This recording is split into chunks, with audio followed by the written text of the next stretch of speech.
বন্ধুরা, আজকে আমি চলে এসেছি কদম রসুল মাজারে। কদম রসুল মাজারটি অবস্থিত নারায়ণগঞ্জের বন্দর উপজেলার নবীগঞ্জ গুদারাঘাটের পাশেই হচ্ছে কদম রসুল মাজার।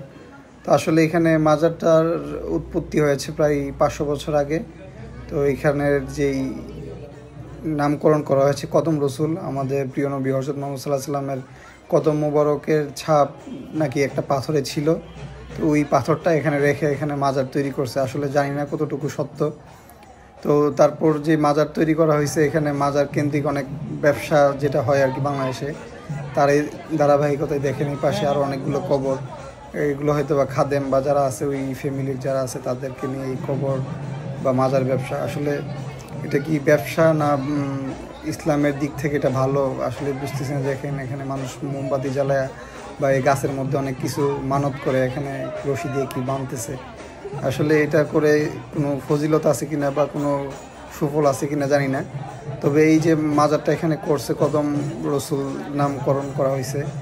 আসলে কদম রসুল যেই কদমটা রসুল সাল্লাল্লাহু আলাইহি সাল্লামের যে কদম মোবারক, এটা কি আসলেই সত্য কিনা নাকি মানুষের মন গড়া বানানো একটা মাজার, আল্লাহই জানে।